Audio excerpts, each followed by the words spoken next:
Welcome back to Podcast Recovery, everyone. We're your hosts, David O. And Carly R. And as always, behind the curtain, we have Eric, our producer. What? Jesus, that was way too much. Tone it down. Scale it back. Today, we're joined by our friend, Christi. How are you doing today? I'm good. How are you? I'm doing well. It's rainy and cold, but it's a good day. Yeah. It's a good start. Where are you from? Grew up in Laurel, living in Columbia now. Nice. And when were you first introduced to recovery? 1987. I was 16 years old. That's when I was born. Sorry. Sorry. Well, there you go. And how long have you been clean? 12 years. Nice. Well, I'm coming up on 12. Nice. Congratulations. Thank you. And with all that out of the way, I'm going to turn it over to you to share your story with us, and we're going to interject and have fun. So take it away. Okay. Like I said, I was introduced to the rooms when I was 16. Pretty much a theme of my story is I'm a wuss, so I don't have a real huge tolerance for pain. So things got scary. I got arrested, a bunch of little drama, teenage drama, and I went to treatment. Yep. And so I was introduced to the rooms. Very, very different back then. Everybody was much older than me. I was probably the youngest person in the rooms for a really long time. Oh, yeah.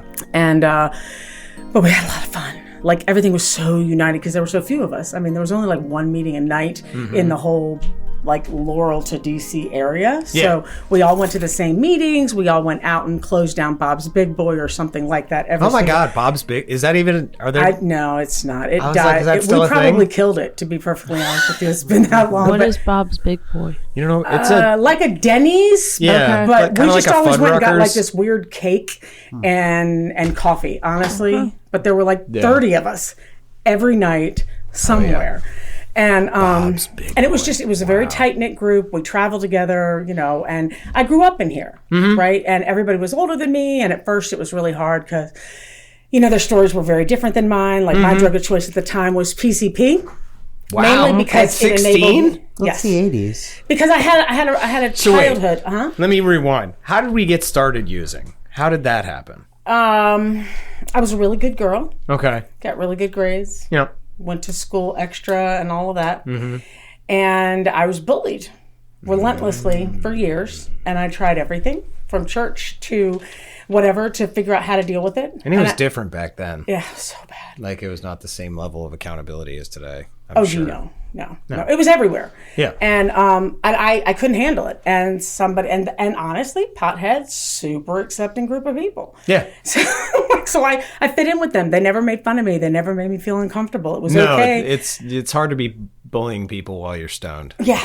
I was it. just always okay with them. And my parents had people that they tried to help who used in the house, and one of them, who was like 25, introduced me to PCP, and I fell in love because I have ADD, so my mind never stops, and I also was abused as a kid, and bullying, so I just had all these voices in my head constantly, and PCP allowed me not to think.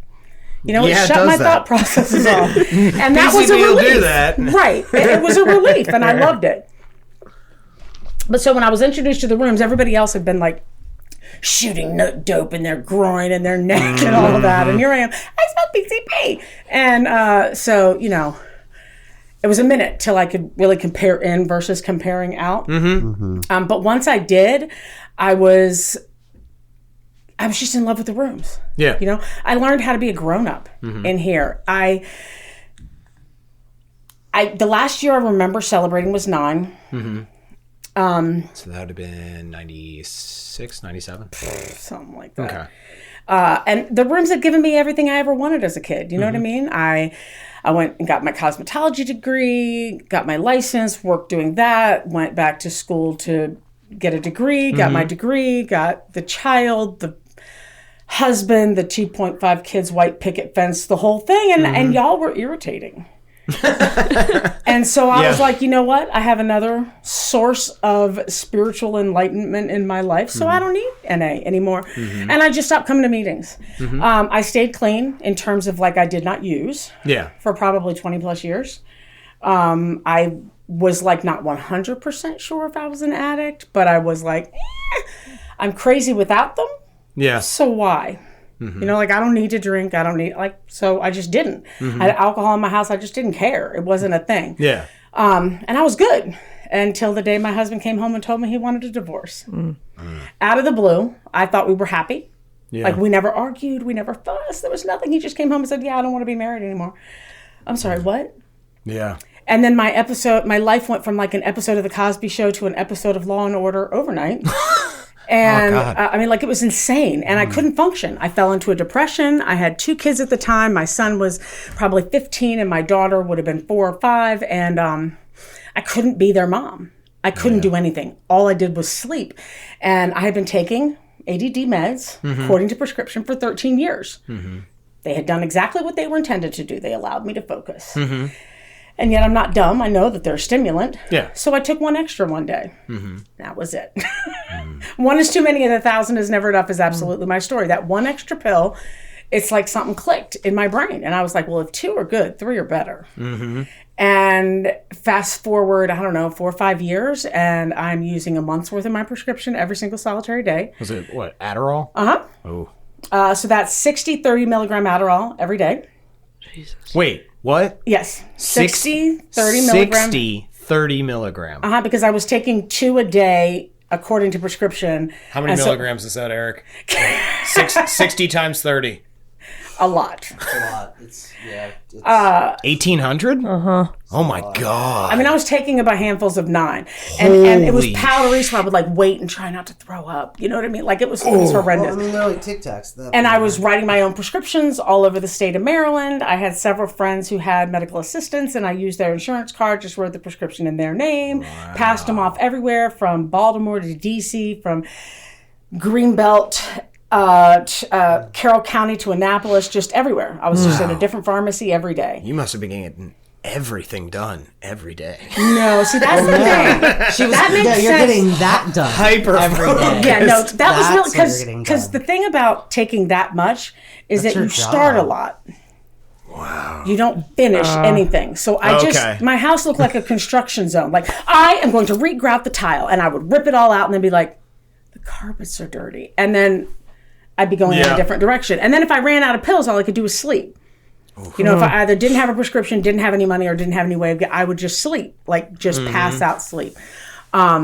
And the best example, and I tell the story every time that I can give you of where my addiction took me. Like if you'd asked me when I was a little girl what I wanted to be when I grew up, wife and a mother. That's it. Didn't want to be Superwoman.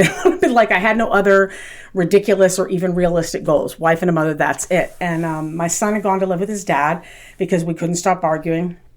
And so all I had was my daughter. She was probably 8 at the time. And on this particular day, I had run out of pills, so I was passed out on my sofa. My daughter, we had moved from the nice house to the apartment that was pretty, and now we're kind of in the ghetto over the course of 5 years, and evicted from most of them. And my daughter's outside, riding her bike without adult supervision, without a helmet, in an unsafe neighborhood. None of those things would happen in my life today. No child in my care would ever have, I keep knocking into it, I'm sorry. It's okay. Would ever have any of those things happen to me. I mean, ever. And, but I just get out, just go. And a little boy came to the door and was like, Christi, Jocelyn hurt her face. She went, just tell her to come home. Oh my God. And then like the dealer in the neighborhood came and was like, Christi, they're taking your daughter in an ambulance. You need to come now. And I go outside around the curb. They're loading my daughter in an ambulance. She was riding her bike, hit the curb, flew over the handlebars onto the curb and landed face first. This entire side of her face was gone. It was a bloody pulp. She was in and out of consciousness. And they're telling me I have to keep her awake. And literally my thought is, I can't keep me awake. What are you talking about? How's that my job? So we're in the ambulance going to Children's Hospital. We get there. They put her on a table. It's like an episode of ER with people running around, beeping and blah, blah, blah, screaming stuff. And I got a nurse and a social worker talking to me, trying to explain to me what's happening. My daughter could end up in a coma. My daughter could end up brain dead. My daughter could end up dying. All these horrifying things that could theoretically happen. And I'm literally sitting there thinking, how do I get out of here and go get pills? Yeah. Like in the midst of a situation where my daughter's life was literally on the line, I could not focus on that at all. I couldn't care about her. I couldn't love her. Oof. The only thing I could do was want pills. Because then I could deal with this. Yeah. Right? By the grace of God, she you're in a hospital, but can I just get like a couple Addies? Right. Just a few. Just help me out a little bit. So she woke up by the grace of God, giggling, take a picture of mommy because she's a little twisted like that. And How old is she? she's now 21. At that point, she was 8. Okay. She just wanted to show all her friends if they didn't get a chance to see it when she go. She's a little twisted like me. Or no helmet? I just out of curiosity, was she wearing a helmet? Or like, did she just hit? She was not wearing a helmet. That was kind of the point. My ability to be a parent was gone. So no, just free balling it. So that's where my addiction took me, and unable to care for the only thing that really matters to me. And I got arrested one day. That was my bottom. They say the angels in blue. I was in a pharmacy waiting. The angels in blue. That might be a title. That might be a title right there. Yeah, so they came and they arrested me, and at first I'm like, I didn't do nothing, and trying to get out of it. For what? Because I had written the same prescription in 4 different names with 4 different insurance companies at the exact same pharmacy over the course of 5 days. Wonder of all wonders, they caught me. Yeah, that'll do it. And I just got sloppy. You know what I mean? He was fast and I was tired. And that was it. So they took me to a little holding cell. I was in there for 24 hours. In the beginning, I'm cocky, I didn't do nothing. By the end, I'm raising my hands and singing spirituals like I'm back in church. Please just get me out of this. I walked out of there. I looked at the charges. I had 8 charges. I still don't even know what I was charged with, but I know that they each carried 8 years. Oh my God. So I'm no. Yeah. No, I am a good little girl. I don't go to prison. I don't have a tough bone in my body. I would not be able to survive at all. I can't go to jail. Yeah. So I went back to the rooms because I knew how to do that, and I got my paper signed every day, and I got a home group, and in part just for the paperwork, and in part because I had a crush on the dude that was there. And got a service position in that home group, got a sponsor, got a job because my sponsor made me, did step work because my sponsor made me, and every last bit of that was so that I would have documentation to take to the judge so he wouldn't send me to jail. That's it. I didn't want I did not want what these rooms had to offer. From my perspective, I had everything I ever wanted, and God took it, so screw it. There was just no point. And somewhere around the time, what I know for sure is by the time I got to 9 months, the desire had hit. I always say you don't have to want what we have. If you do what we do, you'll get what we get. This program worked on me without my consent. Going to a meeting every single solitary day, having people come up and say hi to me and remember my name. All of a sudden, I started to feel like a human being again. Yeah. Wait, I know our listeners are clamoring. So what happened with the charges? They were dropped at about 9 months. They were dropped. They just dropped them. The doctor refused to come to court. He liked me. But by the time I had done that, every time I got a chip, I went in and showed the pharmacist. And I told him, I just need to be honest with you. You probably saved my life. Not a fan of the charges. Not asking you not to testify. I'm just saying you probably saved my life. That's awesome. And he wouldn't come either. So by the time it was over, the day that I went in and we were actually all of the postponements and all that stuff was over, the cop wasn't even there. Wow. Literally nobody showed up. The state's attorney was I guess we're dropping the charges. Yeah. I mean, that's a miracle of recovery. Because at that point I wanted it. Yeah. You know what I mean? I think if I'd still been whatever and not been following, I don't know that it would have happened that way. Yeah. But it was God offering me grace, recovery offering me grace because I was doing what I was supposed to be doing. Yeah. Finally. Yeah, but so from that point on, everything in this room just changed me. Having a home group, in the beginning it was whatever, and then I was because I don't even like coffee for real. I drink milkshakes with coffee in them. It's not actual coffee. Is that a milkshake with coffee? What is that? What are we working with? Caramel mocha. Something. I don't know. It's got more. You're big on caramel, aren't you? Yeah. It's more anything but coffee, but I like the coffee, so. There you go. Yeah. You're a stimulant chick. I get it. Yes, for sure. But so I would just set up the coffee whatever. But then very soon it was something I took pride in. Yeah. So I'm using my food stamps to get all the different flavored creamers and the cookies, and I'm showing up 45 minutes ahead of time. You're making the best NA coffee. Oh my God, the best coffee on the face of the earth, the best creamer. You can get cookies. This is my meeting now. I'm setting up the room like it's for a wedding. I got all the. It was insane because it was the first thing I'd taken pride in. Yeah. in year and finished in years. And it changed me. You know what I mean? And the step work just worked on me. And every sponsor I've ever had has been really adamant about utilizing the spiritual principles, not just writing the step work. Because I'm a school kid, man. I have a degree, almost have a master's degree. I can write me a paper. I can write me a first step that would make you want to cry. But am I actually using anything in there? Or am I just being creative and coming up with something? And so each of my sponsors wouldn't let me move on until I could show them that I was actually utilizing the spiritual principles. And it just changed me. You know, like probably one of my favorite examples is when I got here, my son wouldn't speak to me. He was in high school. He was playing football. He wouldn't even let me come to his games. He was so mad at me, and he would be so disrespectful. And I was going to fix it. I'm clean now. You will love me, and you will be kind to me. And adolescence, like in hindsight, that was the dumbest thing I ever. But I was trying to change it. At the time, did you kind of like? Were you understanding of like his point of view? Or no, you're supposed to love me now because I didn't do anything wrong. Oh, okay. Because nothing was my fault when I got here. Gotcha. Yeah. Yep. That was a gift of the fourth step. But my sponsor was like, do you have any control over this? No. What happens when you try to control it? Like, I do Adderall. He gets more mad at me.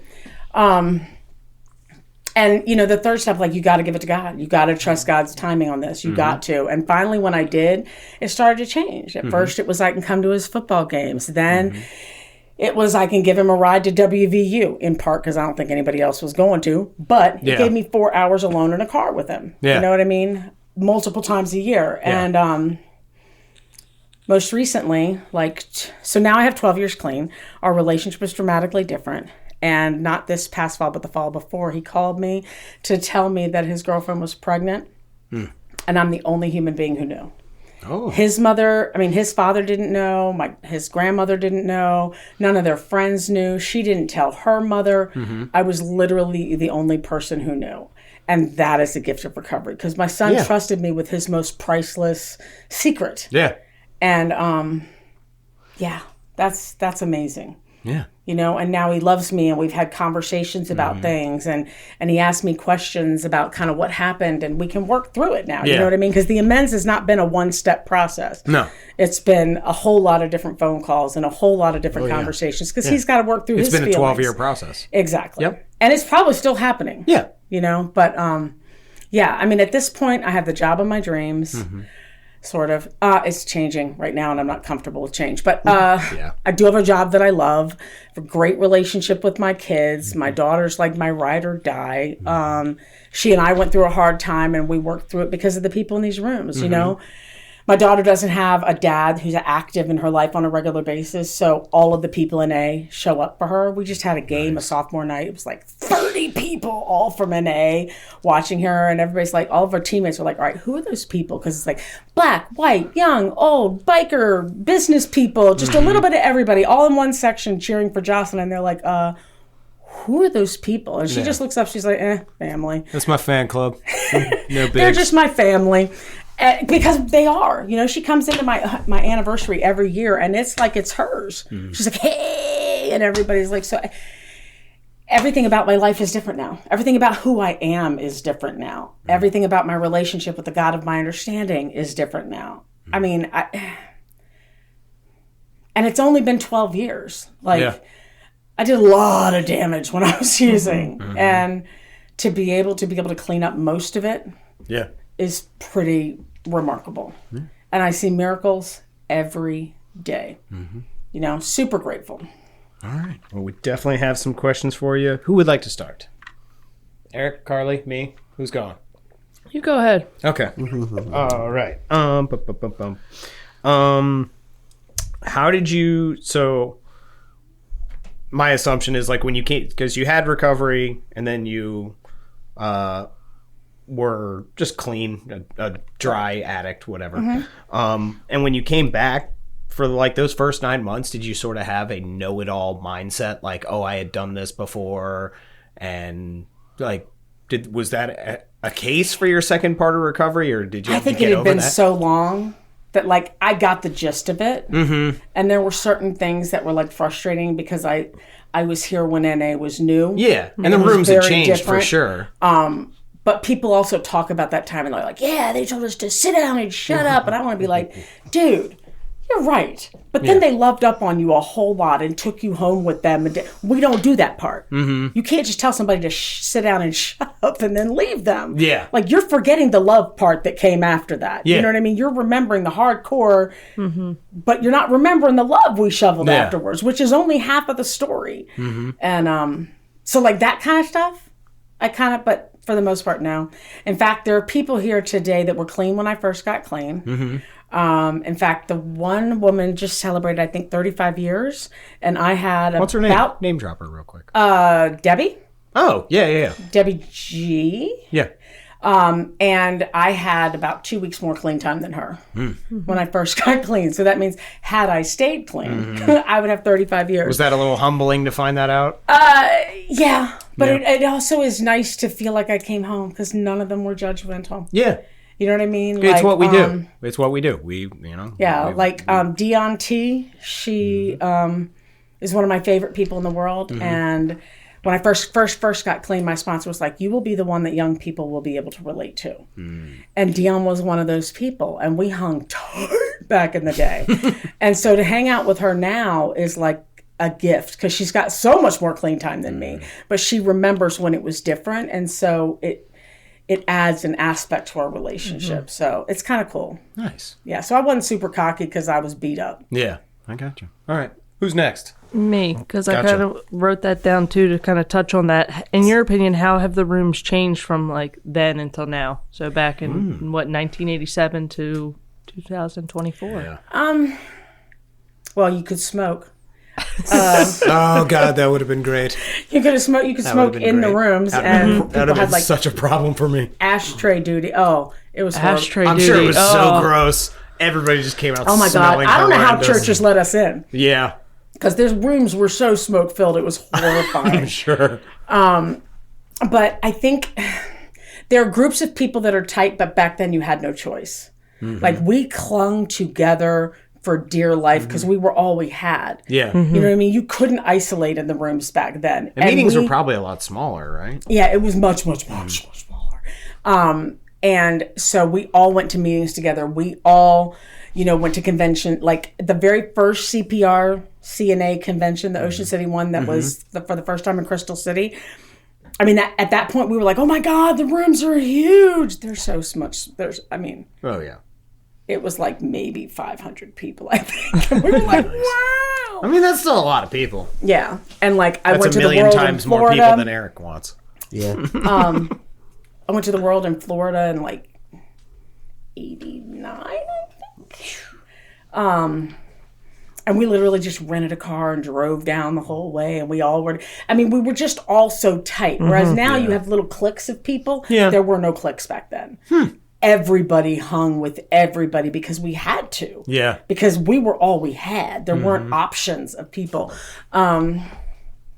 Everybody usually went to both programs. So there wasn't as much of the weird anger. Rivalry. Yeah. Yeah, that weird, the other program saved a lot of lives. A lot of addicts' lives and gave birth to this program. They created the fucking program. Right. So. We just altered it a bit for ourselves, but so there was none of that because everybody went to both programs, and that whole addict alcoholic thing that came from when we had no choice. Yeah, which I think. I'm a believer in respect the room you're in. I'm not saying that I'm not. Yeah, but I've seen people beat up on newcomers for that, and I'm like, dude, they're in treatment. That's all they know. Yeah, just be grateful that they're happy to be here.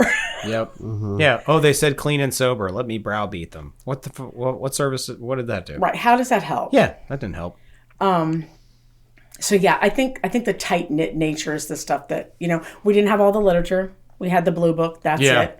We did our fourth step with Hazelton, which was mean. It was so mean. It was like a 4-step guide. Hazelton is like a recovery. It was like a recovery, mostly AA. They had a bunch of literature. Okay. Yeah. But they had a 4-step guide. Huh. It was mean. It was bad. And you think our 4-step guide is, oof. So there just wasn't as much literature, so a lot more was person to person. Yeah. Like how you work a first step, how you work a second step. It was very much between me and my sponsor. Yeah. You kind of got assigned sponsors sometimes because there were only, you know how now you raise your hand, there's like 300 people who say, I have over a year. Who's available for sponsorship? You were like maybe 3 people in a room. Yeah. With a year, much less 30 plus years. Yeah. So it was just very different. It was just a very different world. And we were all very, very grateful for each other constantly. Nice. There weren't the weird rifts in the rooms and all of that. Oh, yeah. Yeah. All right, Eric, what you got? All right, so you mentioned your divorce and how that was kind of this, pivotal moment in your life. What's the process that you went through to kind of build trust back into relationships, and learning how to be open again to people? I think it was just other people forcing themselves. You know what I mean? They say, like, we love up on you until you can love yourself. A lot of it was people who would just hug me against my will and force me into conversation. I cried my whole first year clean. Oh, yeah. David did too. I did too. They literally called me crying Probably Christi, like the first 7. It was like, well, I still cry a lot, but I mean literally every single solitary meeting I went to. Okay, I wasn't that bad. I cried. And part of that's because I got into a relationship right away. Yeah. Which was just the worst idea. Yeah. Ever. And hung with it for 6 years. Let it, beat me up for 6 years. There you go. Hardcore. But yeah, in terms of like with the people in the rest of my life, it was a slow process. And a lot of it was remaining humble. Like my mom consistently thought I was still stealing from her. I was like, I swear to God, I'm not stealing. And all I could do is be like, but I did. Yeah. So I can't get mad at her. She has no reason to. And, she ended up finding out that like my aunt had been stealing from her and like apologized. But she would lock her purse up. And I'm like, oh my God. It required a lot of patience. Yeah. You know what I mean? And it required a whole lot of work in the first 3 steps to come to a place of acceptance with the fact that the people in my life weren't going to forgive me right away. And I was just really graced with some people in the rooms that just really latched onto me and loved up on me until I learned how to feel it and accept it. And so yeah, my first sponsor was amazing, and she literally just called me and told me, I'm your sponsor now. And I'm like, oh, okay, cool. All right, here we are. She's like, here's your step working guide, get started. Okay. Yeah.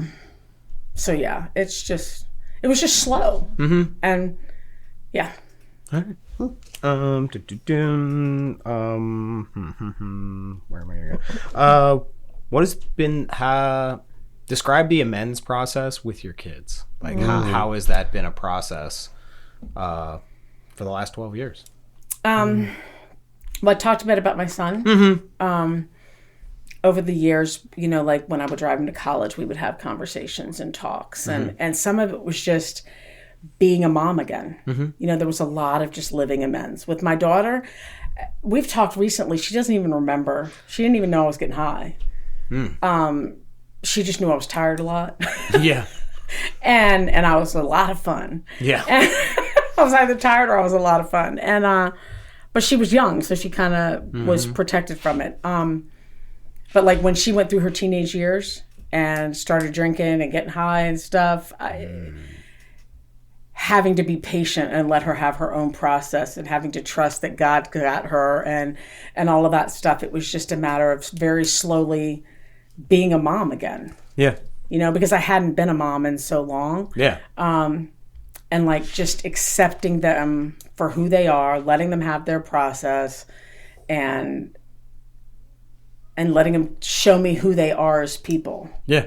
Because it wasn't who I wanted them to be necessarily, but it was who they are. And, just being there. Yeah. Just showing up. If you tell me, my daughter played basketball with AAU, and my God, we traveled the entire country. And I was just like, okay, I'm here. Yeah. Where do you need me to be? Yeah. When is practice? And so it was just a lot of service. It was a lot of just really simple service. showing It's up. like extreme travel sports. Oh, you Yes, do. it is. Yeah. I mean, yeah, my sister has a gymnast and a volleyball player and a actor, so theater. So you got theater, That's a gymnastics, and she's my sister is all over the place. And now my youngest niece is in college up in Boston, so she's up and back to Boston. She's sending workout volleyball tapes to different colleges for my second niece, and then she's going down to Florida and out to Santa Barbara for gymnastics competition. I'm like, I don't know how you do more than one, because one was a full-time job. yeah. So grateful my job let me telework. I think my otherwise I don't sister know how I'd might been have able to do it. clones. She might have clones. So Julia, I think you have to have like 2 clones to handle all these. Either that or things. make really good relationships with other parents so you can split the task, but it's hard. Yeah, I mean the dad does shit too. Obviously. I mean, it's also wonderful, but He's there too, kind of. Yeah, I guess. No, he's awesome. yeah. Well, what you got, Carly? How has your addiction manifested itself in your recovery?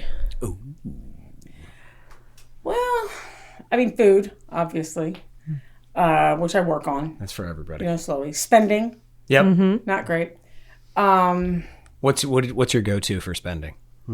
Is it shoes? Amazon. No, it's usually dumb stuff, craft supplies, or You were like, hey, that was shady. What the fuck? did you sneak one in? Did you sneak it in? Yeah. No, I'm not a big shoes and clothes person. Every so often I'll go there, but gifts for other people, or craft supplies, or journals. God help me, I have so many journals that I have written maybe 2 pages in. I love a good journal. Pens. Okay. I love Colored pens. pens. I love a good pen. I love colored A good pens. pen is nice. I have like 15 different. Yeah. Oh, it's horrible. Yeah. Yeah, my addiction to pens and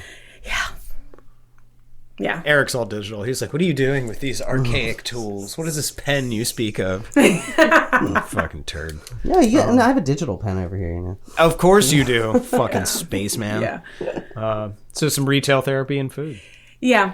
Probably the biggest way is my relationship, like dating relationships have been unhealthy. Codependency is alive and well in my spirit.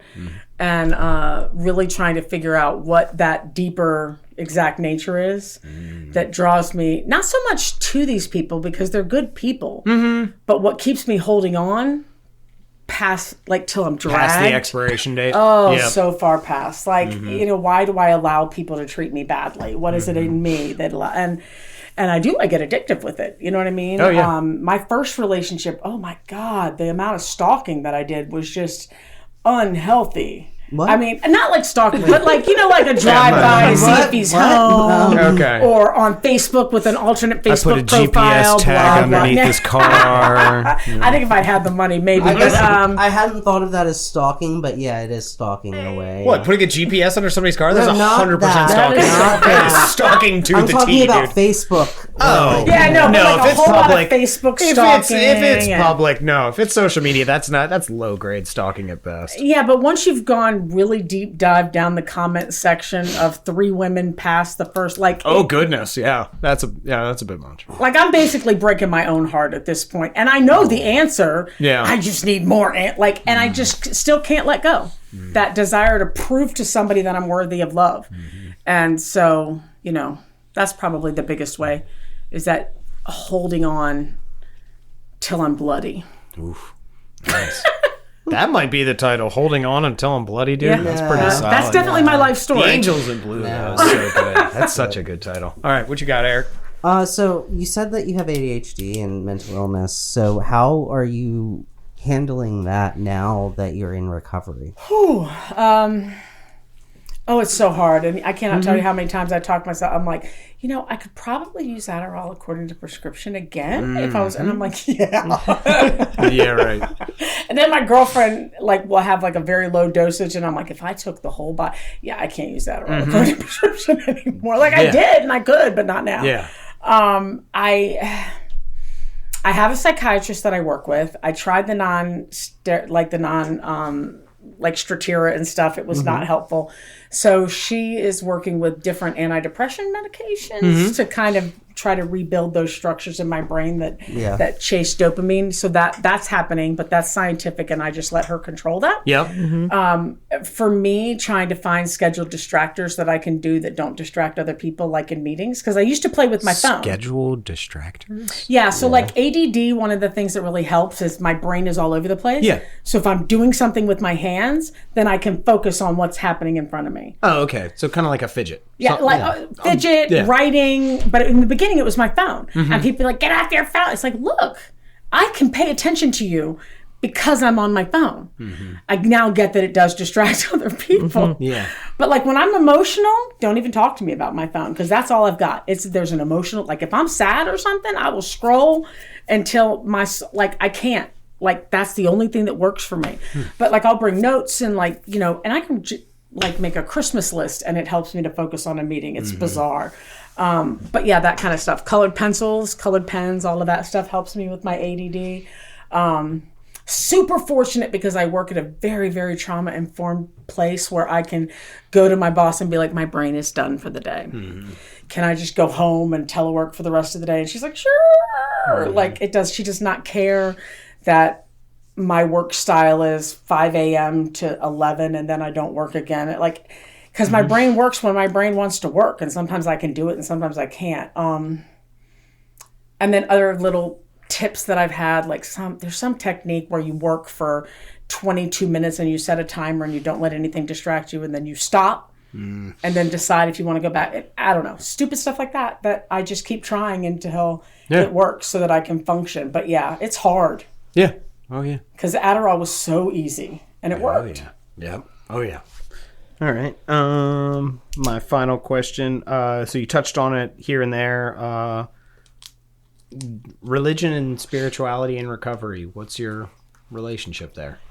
I keep them very separate. Okay. I do have a faith that follows a religion of sorts. You can say it. It's fine.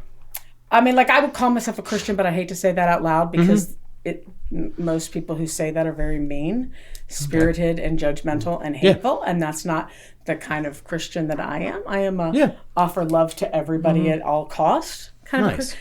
But so I do have that as my belief. That sounds accurate to Christianity. You would think. The idea of what it's supposed to be. Yeah, what it's supposed to be. Yes. But that's not what's in the media. That's not what's on social media. It's not. And so I share it with myself. Yeah. And I share it with people who understand it, but I don't force it on anybody. Yeah. I have sponsees who are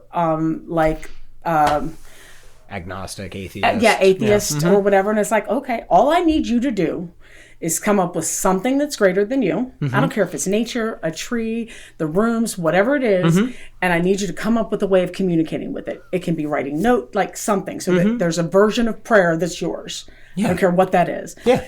And I just let them have their own, whatever their belief is. So it's just very separate for me. That's good. That's really good. Because that tradition is like when people start sharing like they're preaching in a meeting, it bothers me. Oh yeah. Because when I first got here, I couldn't deal with Christianity. No. I grew up with it, and that God hated me, and I can't. It took me time to develop a relationship with him again. And I needed that time to believe in the rooms or to believe in some nature.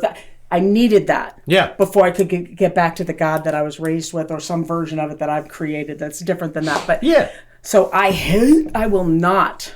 I may say outside organization or something like that, but I'm not quoting scripture in a meeting. I'm not telling Bible. Good. I've had people tell Bible stories and they're like, that's my story. I'm like, dude, you were not alive in Mesopotamia. Stop. So I'm just very, very separate with it. Perfect. That was fantastic. What you got, Carly? I'm good. You're good? Yeah, All right. I got super distracted by this. That was your final question, That was it? Yeah. Are we good? Yeah. You got one more, David? I got one more. Yeah. Okay. You got to pick one. What's your favorite step and why? The pause and think. My least favorite is 6. Okay. Oh, yeah. Hate that one. That's not I would go with like, I gotta say the first three. Like, it's hard for me to narrow it down because Okay. the first three work as a unit for me with every issue that I have. Like, Yeah. it's a process for and I do them all day, every day because I'm that neurotic. Yeah. So the first three Awesome. as a group. I'll take it. All right. Well, we would like to thank our guest, Christi, for joining us today. All right, I'm going to give you 1 quick minute to talk to anybody out there listening who's struggling, needs to hear a final message of hope. What do you have to say directly to that person? Don't give up 5 minutes before the miracle. If you're holding on and you want to get high or you want to do something destructive, just give it another minute. Talk to somebody. Pray if you want to. Write. Go to a meeting. Do something. But just don't give up 5 minutes before the miracle, because the second you give up, the miracle doesn't come. So, yeah. All right. Well, hold on. We have a little sign out that I need to do, but it's in my phone. And all right. Well, thank you, Christi, again for joining us. Thank you. And here at Podcast Recovery, we're aiming to expand the scope of support for recovering addicts. Accessibility and convenience of helpful services is paramount to combating addiction. We work to bring the message of recovery to every addict, wherever and whenever it is needed. We believe that a powerful voice of recovery should be obtainable, practical, and at the touch of a button. Every addict deserves to hear a message of hope, and Podcast Recovery is here to provide it. All right, everybody. Thanks for joining us once again. Make sure you go to all our social media outlets, Facebook, Instagram, Twitter, YouTube, whatever. We're on a lot of stuff. We're on a lot of stuff. And Erica's just informed me that soon we will have an app coming out. What? Yeah, I just got wind of this as well. Yeah, we're going to have an app coming out, which is super cool. And also, please help join our Patreon, because we actually finally, after 5 years, got some new microphones, which is fantastic. Yay. So thank you to everybody who has helped us get there, because we are self-supporting. But most importantly, everybody out there, Stay safe and stay clean.